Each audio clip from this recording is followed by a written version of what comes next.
නමෝ තස්ස භගවතු අරහතු සම්මා සම්බුද්දස්ස නමෝ තස්ස භගවතු අරහතු සම්මා සම්බුද්දස්ස නමෝ තස්ස භගවතු අරහතු සම්මා සම්බුද්දස්ස ශ්‍රද්ධාවන්ත වාසනාවන්ත පින්වතුනි, තුන් ලෝකාග්‍ර වූ භාග්‍යවත් අරිහත් තථාගත ශාන්තිනායක සම්මා සම්බුදු පියාණන් වහන්සේ විසින් සෑම සෝබන සිතක් පාදක කරගෙන සෑම සෝබන සිතකම පිරිසුදු සිතක පහළවන සිතිවිලි වශයෙන් චෛතසික ධර්ම වශයෙන් කොට්ටාසයක් අපට දේශනා කළා. ඒවා අපි සෝබන චිත්වලට විතරක්, පිරිසිදු සිත්වලට විතරක්, ඒවා කුසල් සිත් වෙන්න පුළුවන්, ඒ වගේ විපාක සිත් වෙන්න පුළුවන්, ක්‍රියා සිත් වෙන්න පුළුවන්. ඒ කියන සෝබන සිත්වලට විතරක්ම සාධාරණ වූ සිතවිලි 19ක් අපට පෙන්වා දෙනවා. ඒවා අපි හඳුන්වනවා සෝබන සාධාරණ චෛතසික කියලා. එහෙමත් නැත්නම් පින්වතුනි, සෝබන වශයෙන් චෛතසික ධර්ම අපට දේශනාව තුළ දකින්න පුළුවන්. සෝබන සාධාරණ 9ක්, විරති වශයෙන් චෛතසික ධර්ම 3ක්, අප්පමඤ්ඤා වශයෙන් චෛතසික ධර්ම 2ක්, ප්‍රඥා වශයෙන් චෛතසිකයක්. එයනෝ ගත්තාම චෛතසික 25ක්, සිතවිලි 25ක්. එහෙමනම් අපි අර පිරිසුදු සිත්වලට විතරක් සාධාරණ වූ ඒ සිතවිලි 19 හඳුන්වනවා සද්ධා සති හිරි ඔත්තප්ප අලෝභ අදෝස తත්‍ර මජ්ජත්තතා කාය පස්සද්දි චිත්ත පස්සද්දි කාය ලහුතා චිත්ත ලහුතා කාය මුදුතා චිත්ත මුදුතා කාය කම්මඤ්ඤතා චිත්ත කම්මඤ්ඤතා කාය පාගුඤ්ඤතා චිත්ත පාගුඤ්ඤතා කායුච්චුකතා චිත්තුච්චුකතා කියලා. එහෙමනම් බලන්න, සෝබන සිත්වලට විතරක්ම සාධාරණ වූ චෛතසික ධර්ම 19ක්. අපි මීට පෙර ඉගෙන ගත්ත සෝබන සිත්, අසෝබන සිත් කියලා සිත් වර්ග දෙකක්. අසෝබන සිත් කියනකොට අකුසල් සිත් 12ත් අහේතුක සිත් 18ත් කියලා සිත් 30 තමයි අසෝබන සිත් කියලා කියන්නේ. පාපා හේතුක මුත්තානි සෝබනා නීති උච්චරේ. අර පාපී වූ අහේතුක වූ සිත් හැර ඉතිරි සිත් සියල්ලක්ම සෝබන සිත් කියලා මතක් කළා, ඉගෙන ගත්තා. එහෙමනම් මේ කියන සෝබන සාධාරණ වූ චෛතසික ගත්තහම, එහෙමත් නැත්නම් සෝබන සාධාරණ වූ සිතිවිලි ගත්තහම ඒවා අපි සද්ධා සති හිරි ඔත්තප්පාදී නම් වලින් හඳුන්වනවා. කෙටියෙන්ම එහි අදහස වෙත හිත යොමු කරගත්තොත්, දැන් සද්ධා කියනකොට බුද්ධ ආදී රත්නත්‍රයේ කෙරෙහි තියෙන විශ්වාසය. එහෙමත් නැත්නම් බුද්ධ ආදී ගුණ පිළිගන්නා ස්වභාවය තමයි ශ්‍රද්ධාව. එහෙමත් නැත්නම් අපි පැහැදීම කියලා හඳුන්වනවා. එහෙමනම් මේ ශ්‍රද්ධාව කියන එක කුසලයක් කරන අවස්ථාවකදී ඉතාමත් බල සම්පන්න කෙනෙක්. ඒ ශ්‍රද්ධාව බලවත් වන තරමටයි කුසලයේ බලවත් වන්නේ. ඒක නිසා අපි කුසලයක් සිදු කරගන්න අවස්ථාවකදී මේ කුසලයක් කරගන්නට ශ්‍රද්ධාව හරියට බීජයක් වගේ. ඒ වගේම අපට යම් යම් කටයුතු වලදී අපේ දෑත බෙහෙවින් උපකාර වන්නා වගේ ඒ කුසල සම්පත්තිය දියුණු කරගන්නට අතක් වගේ මේ ශ්‍රද්ධාව උපකාර වෙනවා. ඒ විතරක් නෙමෙයි පින්වත්නි, මේ ශ්‍රද්ධා සම්පත්තිය භාග්‍යතුන් වහන්සේ එක පැත්තකින් සදහැවත් බෞද්ධයන්ට පිහිටන ධනයක් ලෙස හඳුන්වනවා. ඒක නිසා මේ සියලුම කුසල් දියුණු කරගන්න බෙහෙවින් උපකාර වන ධර්මයක් තමයි ශ්‍රද්ධාව. අපට පුළුවන් ඉදිරියේදී ඒ ශ්‍රද්ධාව ගැන කරුණු කාරණා ඒ අටුවා ටීකාවන්හි අර්ථගත පද නිරුක්ති වලට හිත යොමු කරගන්න. පළමුවෙන් අපි බලමු මෙහි සරල අදහස කොහොමද කියලා විතරයි. ඊළඟට අපි කතා කරන සතිය. සතිය කියන්නේ සිහිය. ඒ කියන්නේ අකුසලයන්ගෙන් හිත වෙන් කරලා කුසල පැත්තට ගමන් කරවන ස්වභාවය. එහෙමත් නැත්නම් අපි අකුසලයන්ගේ පැවැත්මෙන් ගලවලා මේ සත්වයාව කුසල පැත්තෙහි හොඳ පැත්තෙහි සිත පිහිටවන්නට මේ සතිය බෙහෙවින් උපකාර වෙනවා. ඒක නිසා අකුසලයන් වළක්වලා දුෂ්චරිතයන්ගෙන් හිත වළක්වලා කුසල පැත්තෙහි මනාව සිත පිහිටවන්නේ කවුද? මෙන්න මේ සතිය. එහෙමනම් සතිය කියන එක අපට අවශ්‍ය දෙයක්. සතිය දුර්වල වෙන තරමට කුසලයක් දුර්වලයි, සමාධිය දුර්වලයි. සතිය බලවත් වෙන තරමට කුසලයේ බලවත්, සමාධිය බලවත්. එහෙමනම් කුසල ඒකාග්‍රතාවය දියුණු කර ගැනීමට සතිය බෙහෙවින් උපකාරක ධර්මයක්.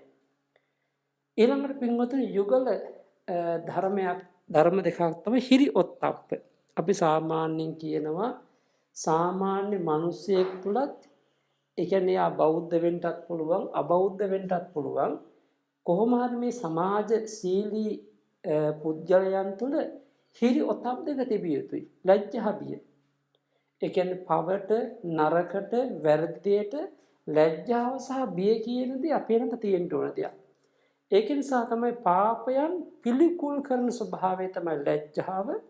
ඒ වගේම තමයි පවට බිය ස්වභාවය තමයි ඔත්තප්පේ. අන්න බලන්න පවට ලැජ්ජා වෙනවා නම් පවක් අපි පිළිකුලෙන් සලකනවා නම් පිළිකුල් ආකාරයෙන් හිතනවා නම් අන්න ඒක තමයි අපි කියන්නේ ලැජ්ජාව. එන්න හිරිය කියලා. ඔත්තප්ප කියලා කියන්නේ පවට තියෙන බිය. ඒ නිසා අපි මේ හිරි ඔතප් කියන ධර්ම දෙක සෑම කුසල් සිතකම හොඳ සිතිවිල්ලක් තුළම තිබෙනවා. ඒක නිසා අපි අනිවාර්යයෙන්ම හිරි ඔතප් කියන දුන අපි දියුණු කරගත යුතු දේවල්. ඊළඟ තවත් සිතිවිල්ලක් තමයි අලෝභය කියලා කියන්නේ. නොඇලීම. අරමුණෙහි නොඇලෙන ස්වභාවය. තමන් වෙනුවෙන් යමක් හම්බ කරගත්තා නම් ඒ අත්හරින ස්වභාවය. ඒක නිසා හරි උපමාවකින් කියන නෙළුම් පතක වතුර බින්දුවක් නොරැඳී යන්නාසේ අන්න අපි අරමුණෙහි නොඇලී යන ගතිය තමයි අලෝභය කියන්නේ. ලෝභයක් නැහැ. අන්න ලෝභයක් නැතිකම අලෝභය. එහෙනම් ලෝභයට විරුද්ධ වූ ස්වභාවය තමයි අලෝභය. ඊළඟ අදෝස කියලා කියන්නේ අරමුණෙහි නොගැටෙන ගතිය. ඒ කියන්නේ මෛත්‍රිය. අපි දන්නවා දැන් යම් අවස්ථාවලදී අපි පුද්ගලයන් සමග අරමුණු සමග ගැටෙන ස්වභාවයක් තියෙනවා. නුරුස්සන ගතියක් තියෙනවා.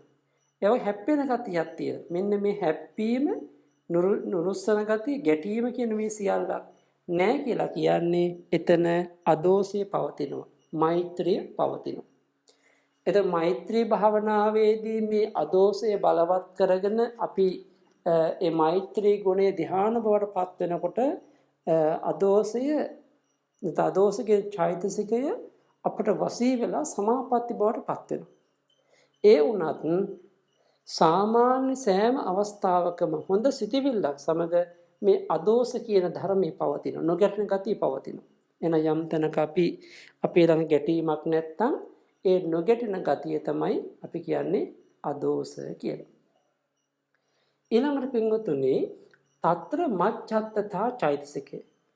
ඒ කියන්නේ తත්‍ර මච්ඡත්තතා කියලා කියන්නේ එහි තිබෙන මදහත් භාවය. ඒ කියන්නේ සිතත් සමග නානාවිද සිතිවිලි පහළ වෙනවානේ. දැන් අපි මෙතනම කතා කරා ශ්‍රද්ධාව පහළ වෙන අවස්ථා, සතිය, ඊළඟ අදෝස, අලෝභ ආදී සිතිවිලි පහළ වෙනවානේ. මේ සෑම සිතිවිල්ලක්ම සමව පවත්වා ගන්න, මධ්‍යස්ථව පවත්වා ගන්නට උදව් කරන්නේ මේ తත්‍ර මච්ඡත්තතා ගුණය. ඒ කියන්නේ එතකොට මේ චිත්ත ඡායසිකයන්ගේ වේගයන් අඩු වැඩි වෙන්න නොදී සමව පවත්වන ස්වභාවය තමයි අපි తත්‍ර මච්ඡත්තතා කියලා කියන්නේ. ඔය කියන්නේ සරල අදහසක්. ඊළඟට තිබෙනවා විශේෂ චෛතසික ධර්ම මං හිතන්නේ චෛතසික ධර්ම තිබෙන යුගල පද වශයෙන්. ඒක කාය පස්සද්දි, චිත්ත පස්සද්දි කියලා යුගල පදයක්. කාය ලහුතා, චිත්ත ලහුතා කියලා යුගල පදයක්. කාය මුදුතා, චිත්ත මුදුතා යුගල පදයක්. කාය කම්මඤ්ඤතා, චිත්ත කම්මඤ්ඤතා යුගල පදයක්. කාය පාගුඤ්ඤතා, චිත්ත පාගුඤ්ඤතා යුගල පදයක්. කායුච්ච කතා, චිත්තුච්ච කතාගේ යුගල පදයක්. එතකොට පද වශයෙන් මේ යුගල පද වශයෙන් 6ක් වුණා. ධර්ම වශයෙන් මෙතනදී අපිට චෛතසික ධර්ම 12ක් මුණ ගැහෙනවා. අන්න බලන්න. හොඳ සිතිවිලි පහළ වෙන්න ඒ සිතේ සහ චෛතසිකයන්ගේ ධර්මතාවය. එහෙමත් නැත්නම් වේදනා සංඥා සංඛාර විඥාන කියන මේ සතර නාමස්කන්ධයන්ගේ ස්වභාවය තමයි මේ අපිට කතා කරන්නේ.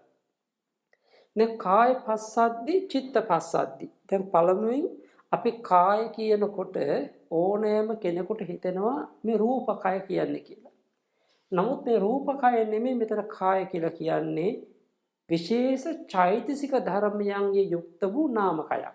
කියන වේදනා සංඥා සංකාර කියන ත්‍රිවිධ ස්කන්ධයන් කියන නමක් තමයි කාය කියලා කියන්නේ. එතකොට චිත්ත කියනකොට සිත විඥාන ස්කන්ධය. අන්න පැහැදිලි වුණා කාය කියනකොට වේදනා සංඥා සංකාර කියන ස්කන්ධ තුන. ඒ වගේ චිත්ත කියනකොට විඥාන ස්කන්ධය. එතකොට පස්සද්ධි කියලා කියන්නේ සැහැල්ලු බව, සැහැල්ලු වීම. ඒ කියන්නේ යම් කිසි කෙනෙක් යම් බරක් ඔසවාගෙන ඉන්නකොට ඒ ඔසවාගත්ත බර තමන් ඉවත් කරන අවස්ථාවේ යම් සැහැල්ලුවක් දැනෙනවද? අන්න ඒ වගේ හොඳ සිතිවිලි පහළ වෙන්න සිතේ සහ චෛතසිකයන්ගේ වන සැහැල්ලු භාවය තමයි මෙතන අපි කියන්නේ පස්සද්ධි කියලා. එහෙමනම් මෙතන චෛතසිකයන්ගේ සංසුම් භව කියොත් නිවැරදි. ඒ වේදනා සංඥා සංකාර කියන නාමස්කන්ධ සංඛ්‍යාත සියලු චෛතසිකයන්ගේ සංසුම් භව තමයි කාය පස්සද්ධි. එනම් චිත්තයාගේ සංසුම් භව තමයි චිත්ත පස්සද්ධි. එහෙමනම් මේ කියන චිත්ත චෛතසිකයන් නොසන්සුන් කරන උද්දච්ච කියන ක්ලේශයට ප්‍රතිපක්ෂ ධර්මයක් විදිහට තමයි මේ අපි කතා කරන්නේ. එතකොට එහෙම පැහැදිලි කරගන්නට ඕනි මේ උද්දච්ච කියන මේ ක්ලේශයට ප්‍රතිවිරුද්ධ වශයෙන් තමයි කාය පස්සද්ධි චිත්ත පස්සද්ධි කියන සිතිවිලි අපේ සිතේ බලවත් වන්නේ. ඊළඟට අපි කතා කරනවා කාය ලහුතා චිත්ත ලහුතා. ඒක එතකොට මෙතනදී සැහැල්ලු බව. අතන සංසුම් බවක මෙතන සැහැල්ලු බව. ඒ කියන්නේ ලහුතා කියලා කියන්නේ සැහැල්ලු බව. චෛතසිකයන්ගේ සහ සිතේ සැහැල්ලු භාවය. හරියට ගත්තොත් එහෙම දැන් අර රෝගීව ඉන්න අවස්ථාවක අපේ කය මොන තරම්නම් දරදඬු වෙනවද? අන්න ඒ දුබල කරනවද? අන්නේ ස්වභාවයෙන් අතමිදුණු ස්වභාවය. එහෙමත් නැත්නම් අපි දන්නවා යම් අවස්ථාවලදී අපි යමක් කරන්න යන ඇඟ ඈලි මෑලි ගතියක් තියෙනවානේ. ඒ කියන්නේ එපා වීම මට දැන් ඇති බෑ කියලා ස්වභාවයක් තියෙනවා. මෙන්න මේ තීන මිද්ද කියන ක්ලේශයන්ට ප්‍රතිවිරුද්ධව තමයි කාය ලහුතා චිත්ත ලහුතා කියන ධර්ම අපේ පිරිසුදු සෝබන සිත් සමග උපදී. ඊළඟට බලන්න කාය මුදුතා චිත්ත මුදුතා. සිතේ සහ චෛතසිකයන්ගේ මෘදු මුලක බව. එහෙමත් නැත්නම් චෛතසිකයන්ගේ මෘදු මුලක බව කාය මුදුතා. සිතේ මෘදු මුලක බව චිත්ත මුදුතා. එහෙමනම් මේ කියන චෛතසික සහ සිත කියන ධර්මයන් යම් තැන්වලදී තද බවට පත් වෙනවනම් රළු බවට දරදඬු බවට පත් වෙනවනම් එතකොට අපි යම් අවස්ථාවලදී යම් දෘෂ්ටි වලින් ග්‍රහණය වෙනකොට මානෙන් තෙරපෙනකොට අන්න අපේ ළඟ තියෙන තද බවක් ඒ වගේම දරදඬු බවක් තියෙනවා. එහෙමනම් බලන්න මේ කියන තද බවින් දරදඬු බවින් අත මිදීම තමයි කාය මුදුතා චිත්ත මුදුතා කියලා කියන්නේ. ඊළඟට අපි කතා කරනවා කාය කම්මඤ්ඤතා චිත්ත කම්මඤ්ඤතා. එතකොට කම්මඤ්ඤතාවය කියන්නේ කර්මඤ්ඤ භව. සාමාන්‍යයෙන් අපි කියන්නේ අර ඕනෑම දෙයක් කාර්යක්ෂම කරන්න පුළුවන් ස්වභාවය. සියුම් දේ පව අපිට කාර්යක්ෂම ක්‍රමානුකූලව කරන්න පුළුවන් නම් අන්න ඒකට අපි කියනවා බොහොම කර්මඤ්ඤ භාවයක් තියෙනවා කියලා. ඒ කියන්නේ අර පළපුරුද්දක් තියෙනවා වගේ. ඒක නිසා මෙතනදී චෛතසිකයන්ගේ කර්මඤ්ඤ භාවය සිතේ කර්මඤ්ඤ භාවය කතා කරන්නේ. එහෙමනම් අපි දැන් අර උපමාවක් ගත්ත රත්තරන් ඒ කියන්නේ සියුම් කටයුතු සඳහා රත්තරන් වැනි දේවල් අපට උපකාර වෙනවා. දැන් අපි දන්නවා දැන් කොම්පියුටරයක් එහෙමත් නැත්නම් පරිගණකයක් ගත්තාම ඒ පරිගණකයේ සියුම් තැන් සම්බන්ධ කරන්න බද්ධ කරලා දී රත්තරන් වලින්. අන්න ඒ වගේ අපට එවැනි දේවල් වල රත්තරන් වැනි දේ උපකාර වන්නා වගේ ඕනෑම කුසල කටයුත්තක් ඉතා දක්ෂව කරගන්නට ඔරොත්තු දීමට මේ කියන චෛතසික බෙහෙවින් උපකාර වෙනවා. ඒක නිසා අපි තේරුම් කරගත යුතුයි අර මේ දක්ෂ භාවය ප්‍රගුණ භාවය කියන ප්‍රගුණ භාවය කියන අපේ ඊළඟට මතු වෙනවා. මෙතනදී කම්මඤ්ඤතා කියලා කියන්නේ එතකොට ඒ දේ වෙනුවෙන් ඒ සියුම් දේ පවා කරන්න පුළුවන් කර්මඤ්ඤ භාවය. කියන්නේ හොඳට පළපුරුද්දක් ඇති වෙලා. ඒ වගේම තමයි අර දක්ෂ භාවයක් ඇති වෙලා. ඒ වගේ සියුම් දේ පවා ඔරොත්තු දෙන ස්වභාවයක් ඇතිවීම තමයි කියන්නේ කාය කම්මඤ්ඤතා චිත්ත කම්මඤ්ඤතා කියලා. ඊළඟ කාය පාගුඤ්ඤතා චිත්ත පාගුඤ්ඤතා. දැන් පාගුඤ්ඤතා කියනකොට අපිට විස්තර කරන ප්‍රගුණ භව කියලා. අර පළපුරුද්ද අර මම විස්තර කතා කරේ බොහෝ දේවල් කරලා හොඳට හුරු බව. ඒ කියන්නේ චිත්තචෛතසිකයන්ගේ හුරු බව. යම් ක්‍රියාවක් කිරීමේදී අපට හුරු බවක් ඇති වෙනවනම් අන්න ඒක තමයි පාගුඤ්ඤතාවය කියලා කියන්නේ. ඊළඟට අපි කියන කායුජ්ජු කතා චිත්තුජ්ජු කතා. චෛතසිකයන්ගේ සහ සිතේ ඍජු බව කෙලින් තිබෙන බව. ඒ කියන්නේ එතකොට අපට යම් තැන්වල මායාවක් කපටිකමක් වැනි අකුසල් සිතිවිලි පහළ වෙනවා නම් ඒක ඍජු භාවයක් නේ. එහෙමනම් අපිට හැම වෙලාවකදීම අකුසලයන්ට ප්‍රතිවිරුද්ධව උපදින ධර්ම හැටියට තමයි අපි හැම අවස්ථාවකම තේරුම් කරගත යුතු වන්නේ. එහෙමනම් ඔන්න අපි තේරුම් කරගත්තා සෝබන සාධාරණ වශයෙන් චෛතසික ධර්ම 19ක් තථාගතයන් වහන්සේ පැහැදිලි කර තිබෙන බව. සද්ධා සති හිරි ඔත්තප්ප අලෝභ අදෝස తත්‍ර මච්ඡත්තතා ඊළඟ කාය පස්සද්දි චිත්ත පස්සද්දි කාය ලහුතා චිත්ත ලහුතා කාය මුදුතා චිත්ත මුදුතා කාය කම්මඤ්ඤතා චිත්ත කම්මඤ්ඤතා කාය පාගුඤ්ඤතා චිත්ත පාගුඤ්ඤතා කායුජ්ජු කතා චිත්තුජ්ජු කතා කියන මේ ධර්මතා 19. එහෙමනම් අපි දැන් බලමු මේ කියන ධර්මතා 19 අපි දැන් සරල වචනෙන් අපට තේරෙන වචනෙන් අපි කතා කරාට මෙහි පිහිටි ගැඹුරු අර්ථය. මොකද හේතු සමහරක් කරුණු කාරණාවන් අපට විස්තර සහිතව දැනගන්න සිද්ධ වෙනවා. මොකද ඒව දැනගත්ත තරමට තමයි යම් තැන්වලදී තමන් දියුණු කරගන්න කුසලයේ පවා හොඳ සිතිවිල්ල පවා තමන්ට අවබෝධයක් ඇති වෙනවා. ඒ වගේම තමයි ඒ කුසලයක් කරනකොට අවබෝධයෙන් ඒ කුසලයේ පවා කරගන්න අවස්ථාවක් ලැබෙනවා. ඉතින් ඒක නිසා තමන්ට තමන්ගේ සිතත් ඒ වගේම සිතත් එක්ක උපදින සිතිවිලි ගැන හොඳ ගැඹුරු අවබෝධයක්, ගැඹුරු වැටහීමක්, ඒ වගේම ප්‍රායෝගික දැකීමක් ඇති කරගන්න තරමට තමන්ට පුළුවන් ඒ තමන් දියුණු කරගන්න කුසලය හොඳ කුසලයක් බවට පත් කරගන්න. ඉතින් ඒක නිසා අපි දැන් බලමු මේ ශ්‍රද්ධා ආදී සෝබන සාධාරණ චෛතසිකයන් ගැන තථාගතයන් වහන්සේගේ බුද්ධ වචනය තුලින් අට කතාව තුලින් ඒ වගේම ඇතම් ටීකා ග්‍රන්ථ තුලින් කොහොමද මේක විග්‍රහ කර තිබෙන්නේ කියලා කාල වේලාව සලකලා ටිකක් ගැඹුරටම යන්නේ නැතුව අපට ඒවත් තේරෙන විදිහට කොහොමද කතා කරන්න කියලා. ඔය සද්ධා කියන වචනේ නිරුක්ති පදයක් අපට පාලි ව්‍යාකරණය තුළ පෙන්නනවා. සද්ධහන්ති සත්තා ඒතායාති සද්ධා. ඒ කියන්නේ සද්දයන්ති සත්තා ඒතායාති සද්ධා කියනකොට යම් ධර්ම කාරණාවක් යම් හේතුවක් පාදක කරගෙන සත්වයෝ බුද්ධ ආදී අරමුණු කෙරෙහි පහදිනවා නම් අන්නේ පහදින ස්වභාවය තමයි අපි කියන්නේ ශ්‍රද්ධාව කියලා. දැන් බලන්න පැහැදිලිම දෙයට බුද්ධ දේශනාවේ තිබෙනවානේ සද්ධහති භික්ඛවේ තථාගතස්ස බෝධි.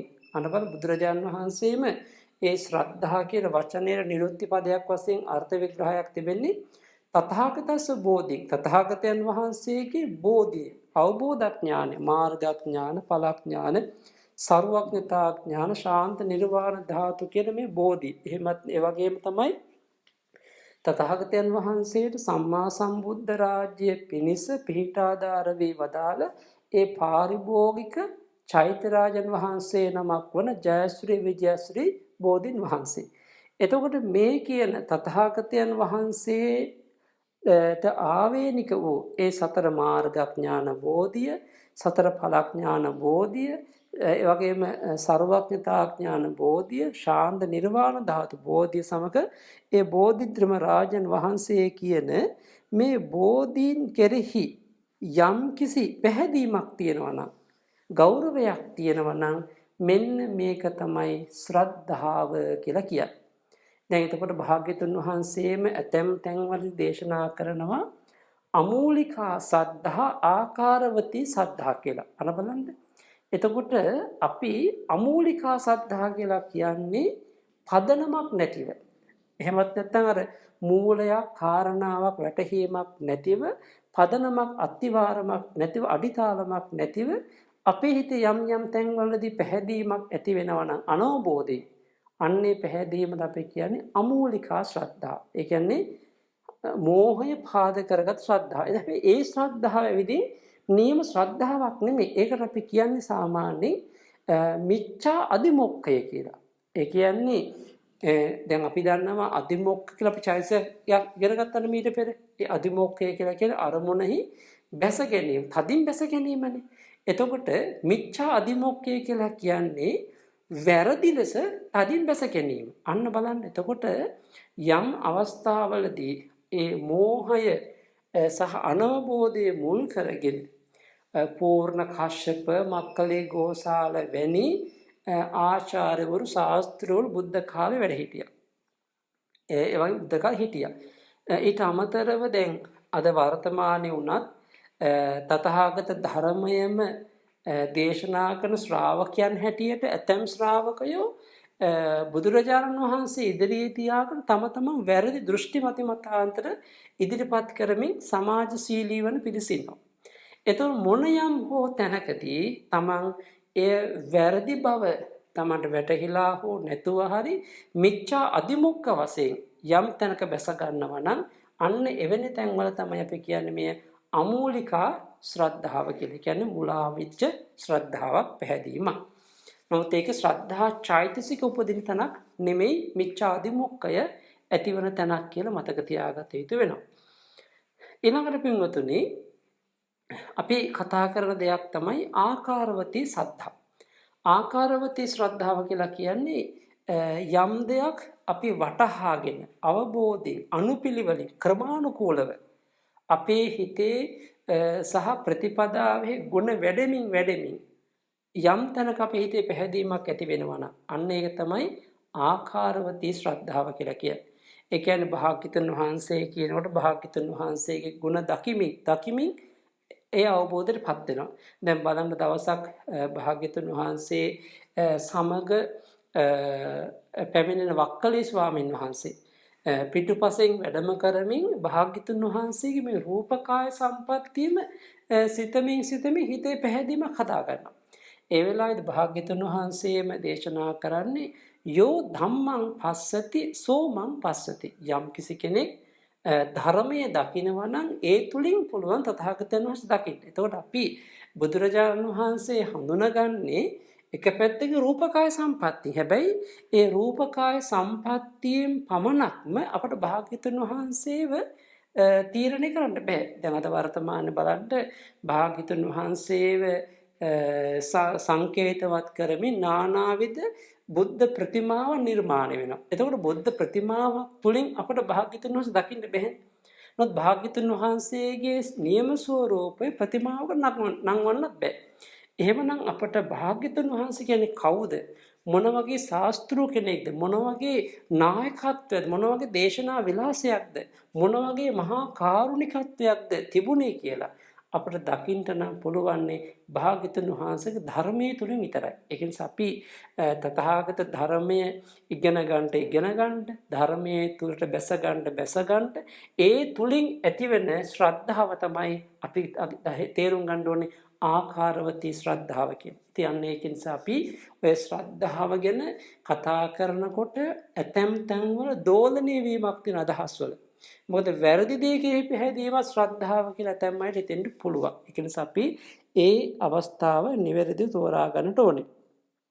ඊළඟට පින්වත්නි අත්සාදිනී අට කතාවේදී මේ ශ්‍රද්ධාව තවදුරටත් තෝරා ගැනීමට අපට පෙන්නනවා අර සද්ධහන ලක්කනා සද්ධා පසාදන රස අකාලුසියා පච්චුපට්ඨානා සද්දෙය්‍ය වත්තු පදට්ඨානා කියලා. අන්න බලන්න මේ ශ්‍රද්ධාව කියන එක ලක්කනාදී චතුෂ්ක ණය ක්‍රමයෙන් අපි කොහොමද තේරුම් ගන්න කියලා. සද්ධහන ලක්කනා ශ්‍රද්ධා. ඒතර මේ ශ්‍රද්ධාව කියලා කියන්නේ රත්නත්‍රයේ කෙරෙහි, ඒ වගේම කර්මේසා කර්මඵල කෙරෙහි යම් කිසි පැහැදීමක් විශ්වාසයක් තියෙනවා නම් ඒ පැහැදීම විශ්වාසය ලක්ෂණ කොටගත් ස්වභාවය තමයි අපි කියන්නේ ශ්‍රද්ධාව කියලා. ඊළඟට කියන පසාදන රස. අර බලන්න පසාදන රස කියලා කියන්නේ එතකොට මේ ප්‍රසාදය තමයි. ඒ කියන්නේ යම් කිසි අර කෙලෙස් බොර සහිත තැනක යම් පැහැදීමක් ඇති වෙනවනම් බොර ජලයේ පිරිසුදු වෙනවනම් අන්න ඒ වගේ ප්‍රසාදයේ ගෙන දීම තමයි මේ ශ්‍රද්ධාවේ රසයේ කෘත්‍ය වන්නේ. ඊළඟ අකාලුසියා පච්චුපට්ඨාන. අකාලුසියා කියලා කියන්නේ අර ශ්‍රද්ධාව යම් තැනක තියෙනවනම් ඒ ශ්‍රද්ධාවත් එක්ක උපදින අනිත් ධර්මත් ඔක්කොම ගත්තාම ඒ සියල්ලක්ම මොකද වෙන්නේ රළු බවක් නැහැ. අර රළු බවක් බොර බවක් ඒ වගේම කසට බවක් නැහැ. අන්න බලන්න අකාලුසියා කියලා කියන එතකොට ඒ සංප්‍රයුක්ත ධර්මයන් තුළ අර කෙලෙස් බරක් නැහැ. අන්න කෙලෙස් බරක් නැති බව තමයි ඒ යෝගියාට වැටහෙන්නේ. ඒ වගේ තමයි සද්දේය වත්තු පදට්ඨාන. අන්න බලන්න රත්නත්‍රය ඒ වගේම කර්මේසා කර්මඵල විශ්වාස කරන අරමුණු යම් කිසි වස්තුවක් අපට ලැබෙන බුද්ධ රත්නය, ධර්ම රත්නය, සංඝ රත්නය, තමන් රකින්න සීලය, තමන් දුන්න පරිත්‍යාග වැනි භාවනා ක්‍රම මේ වගේ දේවල් තමයි ඒ ශ්‍රද්ධාවක් උපදවා ගැනීමට ආසන්න කාරණා වෙන්නේ. එතකොට අපට පැහැදිලි වෙනවා මේ ශ්‍රද්ධාව කියන එක අපට මොන තරම්නම් වටිනා සම්පත්තියක්ද කියලා.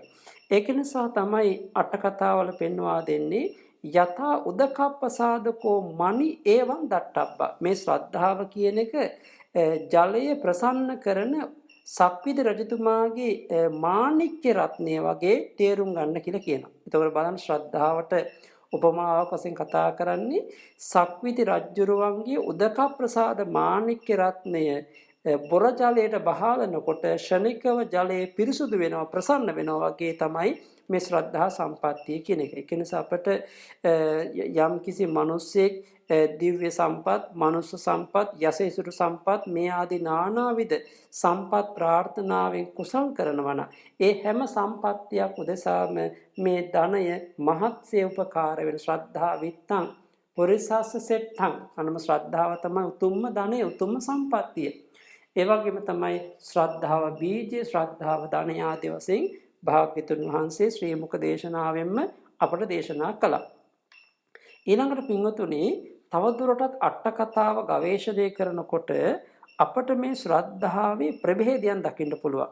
ඉතින් අර ඒ ප්‍රභේදයන් අතර විශේෂ ප්‍රභේදයක් අපි දකින්න අට කතාවේ ආගම සද්ධා, අධිගම සද්ධා, ඕකප්පන සද්ධා, පසාද සද්ධා කියලා ආකාර හතරක්.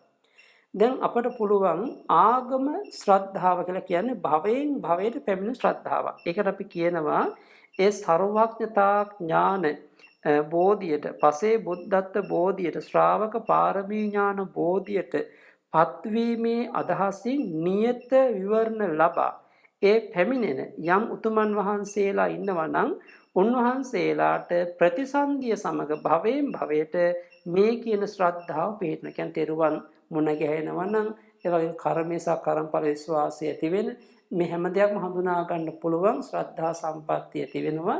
අන්න ඒකට අපි කියන ආගම සද්ධා කියලා. ඒක මතක තියාගත යුතුයි.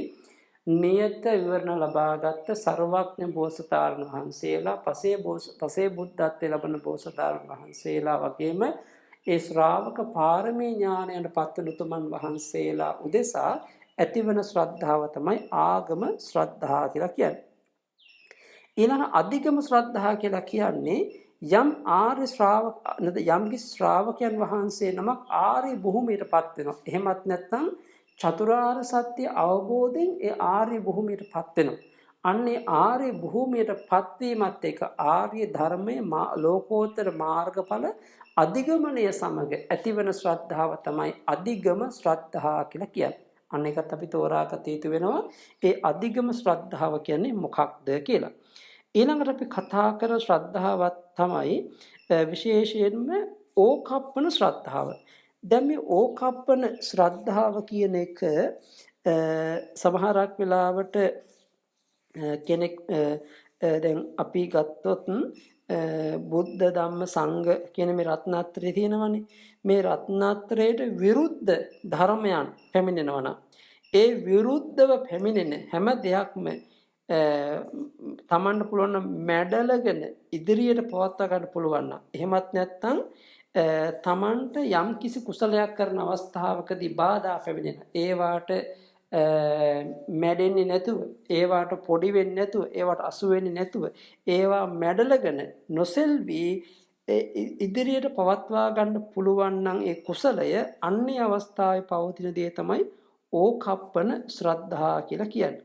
එතකොට එහෙමනම් අපි ඒ ඕකාප්පන ශ්‍රද්ධාවත් භාග්‍යතුන් වහන්සේගේ ධර්මයට අනුව පැහැදිලි කරගත්තාම ඒකත් මේ තෙරුවන් කෙරෙහිම තමයි ඒ වගේ තමන් රකින්න සීලයේ ප්‍රතිපදාව කෙරෙහි තමයි තමන් තුළ පැමිණෙන ශ්‍රද්ධාව.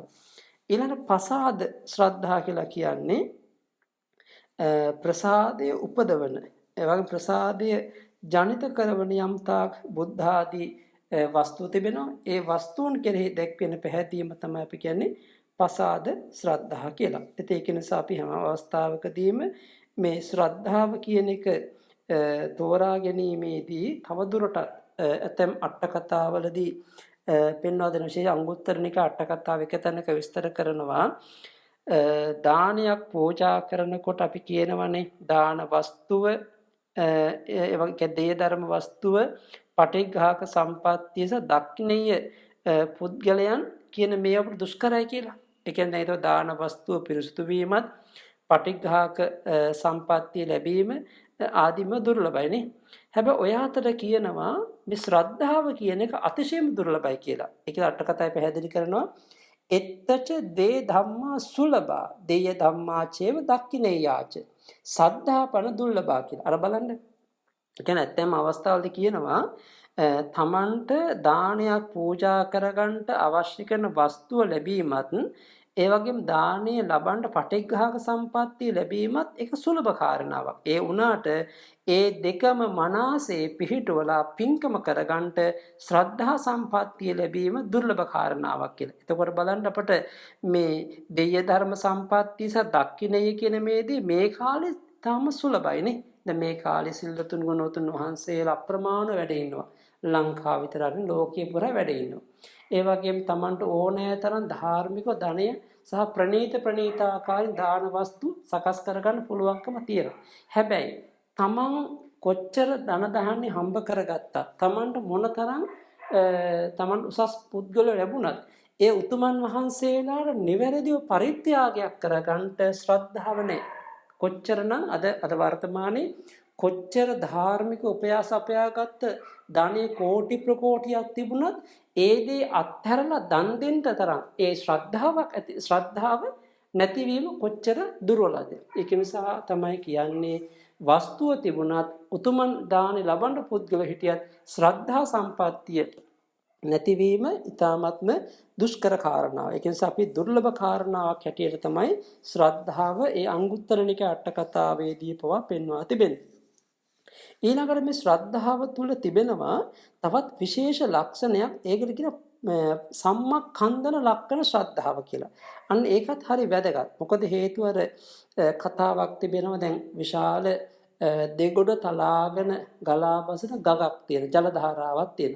මේ ජලය තුල කිඹුලන් මෝරන් වැනි නානාවිධ දරුණු සත්තු වාසය කරනවා. ඒ වගේම තමයි නානාවිධ බිහිසුණු අමනුෂ්‍යයන්ව අධිග්‍රහිත වෙලා ඉන්නවා.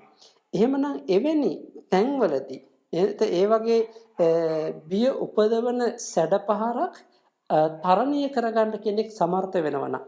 ඒ වගේම තමයි තවත් උදාහරණයක් විදිහට අපි පැහැදිලි කරගත්තොත් අපි හිතමු දැන් යුද්ධයකට ගිය වෙලාවකදී අර තමන්ගේ සතුරු පිරිස තමන් ඉස්සරහට කාගෙන යන අවස්ථාවක් වුණොත් මෙන්න මෙවැනි අවස්ථාවල ඒ වගේ අභියෝග නොබියව ජය ගන්න නොබියව තරණය කරන්න කෙනෙක් යම්සේ උත්සාහයක් දරනවද අන්න ඒ වගේ තමයි නිර්භයව නිර්භීතව තමන් මේ සසර දුකෙන් අත මිදෙන්නට සසර සාගරයෙන් එතර වන්නට දරන කුසල් වඩන අවස්ථාවේදී ඒ ඇතිවන ශක්තිය තමයි ඇතිවෙන ගුණය තමයි ශ්‍රද්ධාව කියලා කියන්නේ. දැන් බලන්න අර තමයි අපි කවුරුත් දන්න සූත්‍ර දේශනාවක්නේ ආලවක සූත්‍රය. ඒකේ ආලවක සූත්‍රයේදී ආලවක යක්ෂයා භාග්‍යතුන් වහන්සේගෙන් අහන ප්‍රශ්නයක්නේ කතංසු තරති ඕගං කතංසු තරති අන්නවං. අර බලන්න ඒ කියන්නේ මේ ලෝකේ වාසය කරන සත්වයෝ ගත්තහම කෙසේනම් මේ චතුර් ඕගය නැමැති සසරෙන් එතෙර වෙනවද ඒ වගේම මේ සසර සයුරෙන් කොහොමද එතරවන්නේ තරණය කරන්න කියලා. එතකොට භාග්‍යතුන් වහන්සේ උදාහරණ දෙන්නේ සද්ධාය තරති යෝගං අනව ශ්‍රද්ධා සම්පත්තිය හේතු කරගෙන තමයි චතුර් ඕගය නැමැති මේ සැඩපහරින් එතර වෙන්න පුළුවන්කම ලැබෙන්නේ කියලා. ඒක නිසා මෙන්න මෙවැනි අවස්ථාවලදී තමයි අපි කියන්නේ සම්මක්ඛන්දන ලක්කන ශ්‍රද්ධාව කියලා. ඒක නිසා මේ ශ්‍රද්ධා සම්පත්තිය අපට කුසල් වඩන්ට කුසල් දියුණු කරගන්න කුසල් බල ගන්නවා ගැනීමට බෙහෙවින් උපකාරක ධර්මයක් වෙනවා. ශ්‍රද්ධාව තිබෙන තරමට තමයි කරන කුසලයේ බලවත් වන්නේ. ඒවයි කරන කුසලයේ ප්‍රගුණ වන්නේ. කරන කුසලයේ මහත්ඵල මහත් ආනිසංස වන්නේ.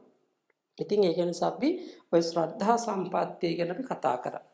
ඊළඟ ධර්මයේ තමයි සතිය කියන එක. දැන් මේ සතිය කියනකොට අපි පැහැදිලි කරගන්නවා නම් මේකේ තේරුම සරණං සති. ඒ කියන්නේ සිහි කිරීමම සතිය කියලා කියනවා. දැන් භාග්‍යතුන් වහන්සේගේ දේශනාව තුළ තිබෙනවානේ සති කියන සති සරණතා ධාරණතා අපිලාපනතා අසම්මුස්සනතා. බලද්දී විශේෂ වචන හතරක් තියෙනවා. එතකොට සති කියන සති සරණතා සිහි කිරීම සතිය. ඒ වගේම ධාරණතා යමක් ධාරණය කර ගැනීමේ ගුණය සතිය. අපිලාපනතා අපිලාපන ලක්ෂණ. ඒ කියන්නේ අපි ඒ කියන්නේ දැන් අර තමන්ට බාධා වශයෙන් පෙමෙන අරමුණු සියල්ල යටපත් කරගෙන ස්ථීරව අරමුණට බැස ගැනීමේ ලක්ෂණය අපිලාපනතා. අසම්මුස්සනතා ඒ කියන්නේ නුමුලා බව. අර බලන්න.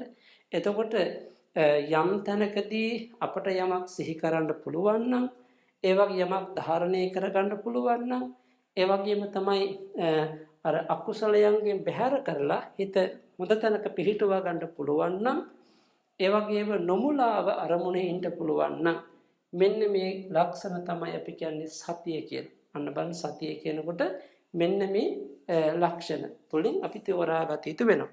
ඉතින් ඒ නිසා තමයි අට කතාවේ පැහැදිලි කර දෙන අපිලාපන ලක්කන සති අසම්මෝහන රස ආරක්ක පච්චුපට්ඨාන තිර සංඥා පදට්ඨාන. එතකොට මේ අපිලාපන ලක්ෂණය තමයි සතිය. දැන් අපිලාපන කියලා කිව්වේ අරමුණෙහි ස්ථීර බැස ගැනීම.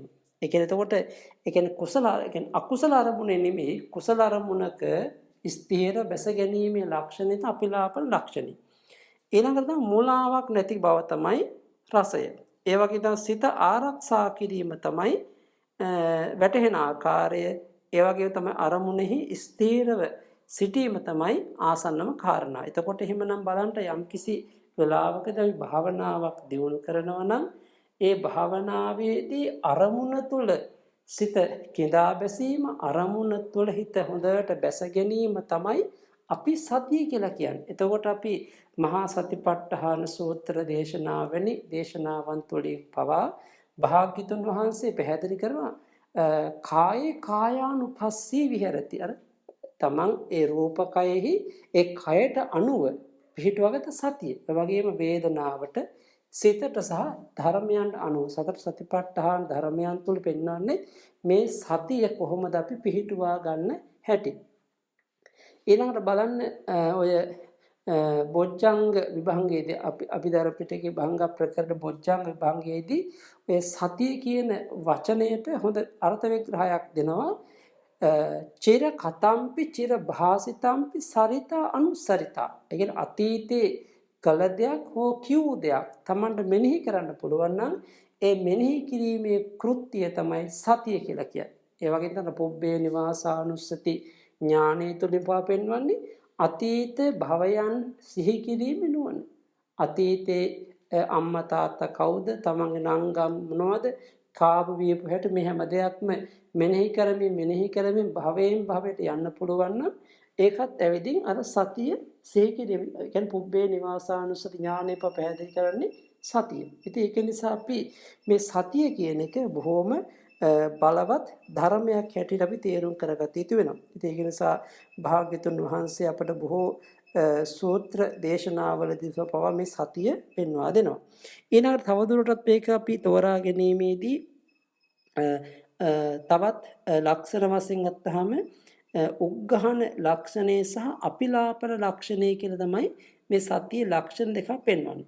එතකොට දැන් අපි අපිලාපන ලක්ෂණය කියනකොට සක්විති රජුරුවන්ගේ භාණ්ඩාගාරික ඇමතිවරයා මේ දේවල් අහවල් භාණ්ඩ පෙන්වන්න වගේ මේ කුසල් මේ අකුසල් මේ හොඳ මේ නරක කියලා පෙන්වීම කරන්නේ අර අපිලාපන ලක්ෂණේ.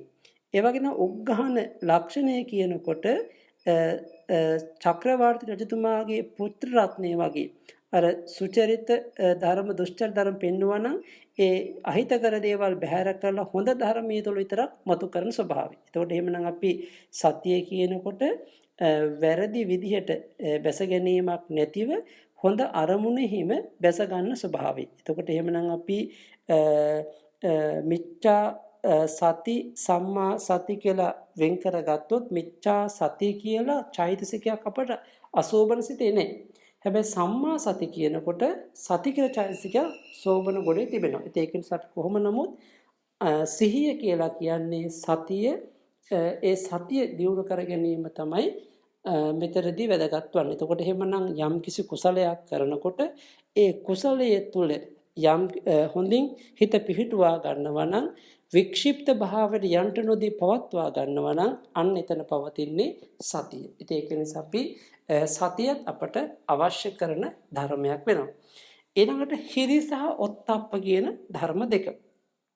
හිරි කියන්නේ හිරේයති කාය දුච්චරිතාදී jigucchati හිරි. ඒ කියන්නේ එතකොට හිරි කියනකොට කාය දුස්චරිත, වචී දුස්චරිත, මනෝ දුස්චරිත කියන ත්‍රිවිධ දුස්චරිතයන් ගෙන් ත්‍රිවිධ දුස්චරිතයන් පිළිකුල් කරන ගතිය. ඒ කියන්නේ එපා කරන ගතිය තමයි අපි කියන්නේ හිරි කියලා. කියන්නේ පවට ලැජ්ජාව. ඒක නිසා අපි ඒක හිරියති හිරි තබ්බේන හිරියති පාපකාන අකුසලානං ධම්මාන සමාපත්තිය කියනවනේ. ඒක ලාමක අකුසල ධර්මයන්ට තියෙන ලැජ්ජාව තමයි හිරි කියලා කියන්නේ. එතකොට ඔත්තප්ප කියනකොට ඔත්තප්පතිති ඔත්තප්ප. ඒ කියන්නේ බිය. කියන්නේ කාය දුස්චරිතාදී අකුසලයන්ට තියෙන බිය තමයි ඔත්තප්ප කියලා කියන්නේ. එතකොට එහෙමනම් මේ හිරි ඔත්තප්ප කියන දේ අපි ගත්තාම දේව ධර්ම කියලා ඉගෙන ගන්නවානේ. දැන් අපිට සමහරක් සූත්‍ර දේශනාවල දකින්න ලැබෙනවානේ. හිරි ඔත්තප්ප සම්පන්නා සුක්ඛ ධම්ම සමාහිතා සත්තා සප්පුරිසා ලෝකේ දේව ධම්මාති උච්චරේ. ඒ කියන්නේ මේ ලෝකයේ වාසය කරන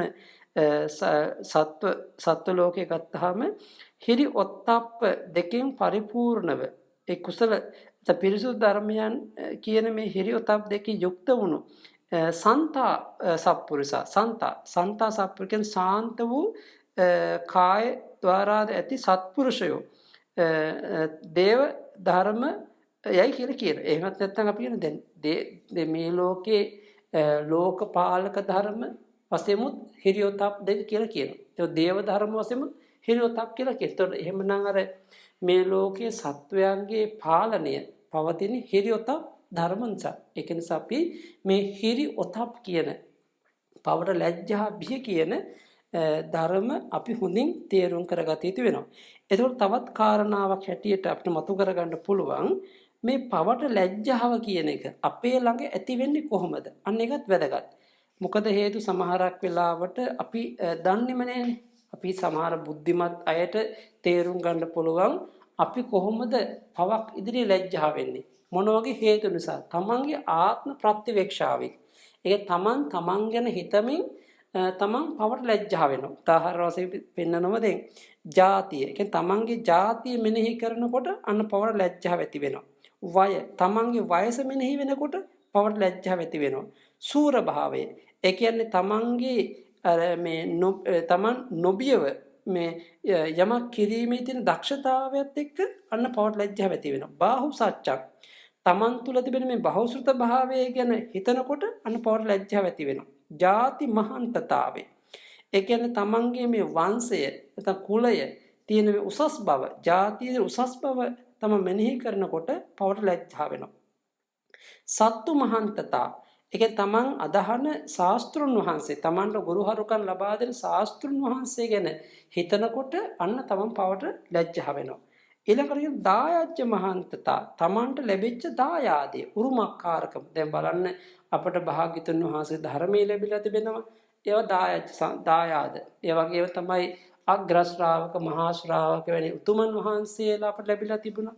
මෙන්න මේ වගේ දායාද මෙනෙහි කරනකොට අන්න පවර ලැජ්ජාව ඇති වෙනවා. ඊළඟට තමයි සබ්‍රහ්මචාරි මහන්ත පච්චවෙක්කනතා. ඒ කියන්නේ තමන්ට අසුරු කරන්ට ලැබිලා ඉන්න මේ ශ්‍රේෂ්ඨ කල්යාණ මිත්‍ර සම්පත්තිය සබ්‍රහ්මචාරින් වහන්සේලා මෙනෙහි වෙනකොට අන්න තමන් පවට ලැජ්ජා වෙනවා. අන්න ඒක නිසා අපි හැම අවස්ථාවකදීම තේරුම් කරගත යුතුයි පවට ලැජ්ජාව කියන එක අපේ ළඟ ඇති වෙන්නේ කොහොමද කියලා. අද වර්තමානයේ බොහෝ අය තමන් ගැනවත් හිතලා ඒ පවට තියෙන ලැජ්ජාවෙන් අත මිදෙන්නේ නැහැ. ඒක නිසා අපි හැම කෙනෙක්ම ඒ පවට ලැජ්ජාව කොහොමද ඇති කරගන්නේ කියලා බලන්න තමන්ගේ ජාතිය, වයස, තමන් තුළ තියෙන දක්ෂතාවය, බහුශ්‍රත භාවය, ජාති මහන්තතා, සත්තු මහන්තතා, දායජ්‍ය මහන්තතා, සබ්‍රහ්මචාරි මහන්තතා කියන මේවා මෙනෙහි කරමින් තමන් කටයුතු කරද්දී පුළුවන් මේ පවට ලැජ්ජාව ඇති කරගන්න.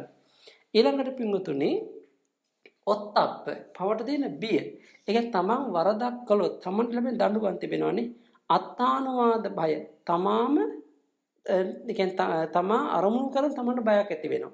පරානුවාද බය. අනිත් අය නිසා තමන්ට නින්දාවම ලබන්න වෙයි කියලා බය වෙනවා. දණ්ඩ බය. ඒ වගේම රාජ අධිකරණේ යම් දඬුවමක් අපිට ලැබෙන්න පුළුවන් වැරදි කරනකොට අන්න දඬුවමට බය. ඊළඟට තමයි දුක්ගති බය. අපි මොන දේ කරලා සංගවිලා හිටියත් මේ ජීවිතේ බේරුණත් තමන් කරගත්ත පවෙන් පවට අනුව ලැබෙන විපාකයේ දුගතිය සතරපා දුගතියෙන් නම් ගැලවිල්ලක් නැහැ. ඒක දුගතියට තියෙන බය. අන්න බලන්න පවෙන් අපි පවට බය වෙනවා. අත්තානුවාද බය, පරානුවාද බය, දණ්ඩ බය, දුක්ගති බය කියන මේ බය නිසා. ඉතින් ඒක නිසා අපි හැම කෙනෙක්ම මේ හිරි ඔතප් කියන ගුණය නැත්නම් ගුණ ධර්ම අපට සෑම කුසාසිතකම ඇති වෙනවා. එහෙනම් යම් කිසි කෙනෙක් පවට ලැජ්ජයි නම්, පවට බියයි නම්, නරක දෙයට ලැජ්ජයි බියයි නම් එතන පවතින හිරි ඔතප් කියන වටිනා ගුණ ධර්ම දෙකක්. ඉතින් ඒක නිසා මේ විදිහට ගත්තාම චෛතසික ධර්ම ගැන විස්තරයක් අපට දීර්ඝ වශයෙන් කරන්න පුළුවන්. නමුත් අපි ඉදිරියේදී මේ අලෝභ, අදෝස, తත්‍ර මච්ඡත්තතාදී ඉතිරි චෛතසික ධර්ම ගැන අපි කරුණු කාරණා විස්තර කරගනිමු. එහෙමනම් අද දවසේදී අපි සෝබන සාධාරණ චෛතසික 19 කෙටියෙන් පැහැදිලි කරගෙන සද්ධා, සති, හිරි ඔතප් කියන ධර්ම හතර විතරක් විස්තර සහිතව කරුණු කාරණා ඉගෙන ගත්තා, තේරුම් කරගත්තා. ඉදිරියේදී අපි අලෝභාදී සෙසු සෝබන සාධාරණ චෛතසික සමග ඉතිරි චෛතසික ධර්ම අපි කතා කරමු. එහෙමනම් අද දවසේදී මේ රැස් කරගත් උතුම් කුසල ශක්තිය, පුණ්‍ය සම්භාරය සුපින්වත් ශ්‍රාවක සමදෙනාගේ පින්වන්ත ගුණවන්ත ජීවිතවලට නිදුක් නිරෝගී සුව දීර්ඝායුෂ ලබන්න ආශිර්වාද වේවා. මේ ලැබූ සම්මුති වශයෙන් ගණන් කරන වර්ෂය සතුට සෞභාග්‍ය සපිරි නිදුක් නිරෝගී භාවය දියුණු කරවන ධර්මඥාන භාවනාඥාන ප්‍රතිපත්ති ඥාන වැඩෙන පෙරටත් වඩා දාන සීල භාවනා ගුණ පිළිවෙත් පුරා ගන්න පුළුවන් පිනෙන් පිරුණු පින්බර ජීවිතයක් ගුණයෙන් පිරුණු ගුණබර ජීවිතයක් නුවණින් පිරුණු නැනබර ජීවිතයක්සේ පුණ්‍යාත්මී ජීවිතයක් ගත කරන්න පුළුවන් වාසනාවන්ත සුබම සුබ අලුත් අවුරුද්දක් වේවා සෑම දිනාට වහවහ චතුරාර්ය සත්‍ය අවබෝධයෙන් අමා මහ නිවනින් සැනසෙන්න ලැබේවා කියන ආශිර්වාදයෙන් අපි පුණ්‍යානුමෝදනා කරනවා ආකාසට්ඨා ච භුම්මට්ඨා දේවා නාග මහිද්దికා පුඤ්ඤන්තං අනුමෝදිत्वा චිරන් රක්ඛන්තු සම්බුද්ධ ශාසනං ආකාසට්ඨා ච භුම්මට්ඨා දේවා නාග මහිද්దికා පුඤ්ඤන්තං අනුමෝදිत्वा චිරන් රක්ඛන්තු සම්බුද්ධ දේශනං ආකාසට්ඨා ච භුම්මට්ඨා දේවා නාග මහිද්దికා පුඤ්ඤන්තං අනුමෝදිत्वा චිරන් රක්ඛන්තු මං පරන්ති ධර්ම ශ්‍රවණානිසංස බලෙන් සියලු දෙනාට ලොවේ ලෝතුරා සුව සැලසේවා සාදු